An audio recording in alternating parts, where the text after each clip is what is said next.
সব কাজই কঠিন, কোনো কাজই সহজ নয়। একদম কালকের খেলা আজকে আমি এখানে জয়েন করলাম ওদের সাথে।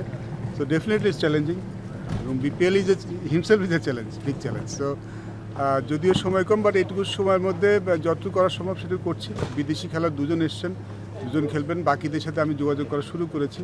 আশা করি হয়তো কালকের ম্যাচে পাবো না, বাট সেকেন্ড ম্যাচ হয়তো তারপরে ম্যাচ হয়তো আমাদের প্লেয়ার চলে আসবে। বাকি যাদের সাথে যোগাযোগ করছি তারা হয়তো চলে আসবে।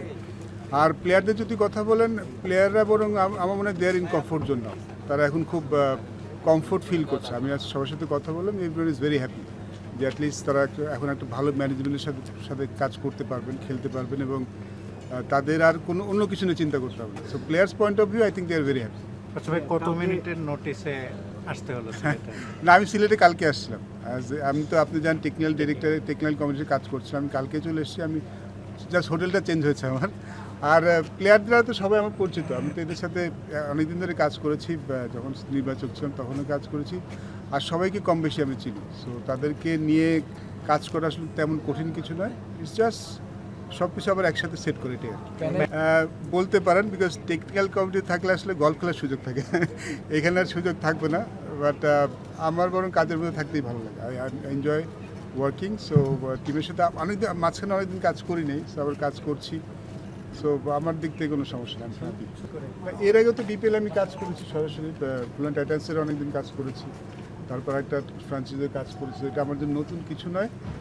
নতুন এটাই যে একদম আগের দিন কালকে খেলে আজকে টিমের সাথে জয়েন করলাম, এটা একটা ভিন্ন ধরনের একটা ব্যাপার। সো এটা অনেক বড় চ্যালেঞ্জও। সো এটাই আসলে মূল ব্যাপার। আর এছাড়া বাকি সব এভরিথিং ফাইন, বিকজ এখন ওই বাকি স্পেশালি একটা বড় চ্যালেঞ্জ হচ্ছে বিদেশি প্লেয়ার, মানে কোয়ালিটি বিদেশি প্লেয়ার যদি আমি অ্যারেঞ্জ করতে পারি এই সময়ের মধ্যে, তাহলে আমার জন্য শোন ভাই, সিলেট কিন্তু always been a very good ground, high scoring match আমরা দেখছি। আমাদের এখন যিনি ক্রিকেটার কাজ করেন Tony Hemmings is very good. So আমরা আশা করছি এবার high scoring game. Weather it's bit concern, কারণ আপনি দেখছেন এখনই কুয়াশা কিন্তু পড়া শুরু করেছে, একটু বিকাল অনেক কুয়াশা পড়ে। সেটা একটা অনেক বড় চ্যালেঞ্জ হতে পারে এই বিপিএলের জন্য এই সময়টুকু। এছাড়া wicket I think will be fine. Wicket এবং গতবার আমরা দেখেছি উইকেট খুব ভালো পেয়েছি, বিপিএল হাই স্কোরিং গেম হয়েছে। আমি এবারও সেটা এক্সপেক্ট করছি, আশা করি সেটাই হবে। একটা জিনিস, প্লেয়াররা সবসময় চায় সেফ এনভায়রনমেন্ট এবং মানে কোনো চিন্তা ভাবনা ছাড়া খেলা। মাঠে ধরে যেন মাঠে খেলতে পারে, মাঠের বাইরের জিনিসটা যখন তাদের চিন্তা কম করতে হয় তখন কিন্তু খেলাটা ইউজুয়ালি ভালো হয়। সো প্লেয়াররা কিন্তু সেটাই বলছে যে তারা এখন শুধু ক্রিকেটটাই মনোযোগ দিতে পারে, তাদের অন্য কিছু চিন্তা করতে হবে না। এবং এটা অনেক বড় বড় পজিটিভ একটা বিষয়, যখন আমরা এই ধরনের টুর্নামেন্ট খেলি। পারফরমেন্স তো উইল কাম অ্যান্ড গো, মাঠেই বোঝা যাবে। বাট মাঠের বাইরে যেন তাদের কোনো কিছু চিন্তা করতে না হয়, সেটা আসলে সেরকম ব্যবস্থা হচ্ছে। I think they are happy. এবং টিম কম বেশি একদম খারাপ নয়। হয়তো আমি যত দেখেছি দলটায় হয়তো ব্যাটিংটা একটু উইকনেস আছে, ব্যাটিংয়ে সেটা যদি আমরা কাভার করতে পারি তাহলে ডেফিনেটলি এই টিমটা ভালো করতে পারি।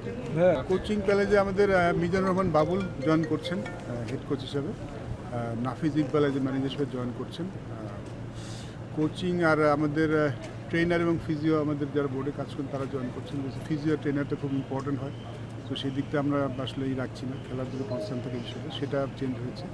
এছাড়া প্লেয়ার তো আর চেঞ্জ হচ্ছে না, প্লেয়ার তো তাই আছে। আর ম্যানেজমেন্টের চেঞ্জ বলতে হবে এটাই, Babul Mizanur Rahman Babul as head coach হিসেবে জয়েন করছেন। আর কেউ যারা আছেন তাদের কাউকে তাদেরকে হয়তো কাউকে, যেহেতু একটা ম্যানেজমেন্ট চেঞ্জ হচ্ছে তাদের মধ্যে তো হয়তো কাউকে, এত বিকজ একটা 10টা বেশি তো আসলে ম্যানেজমেন্ট হয় না, সেখানে হয়তো কাউকে স্যাক্রিফাইস করতে হবে।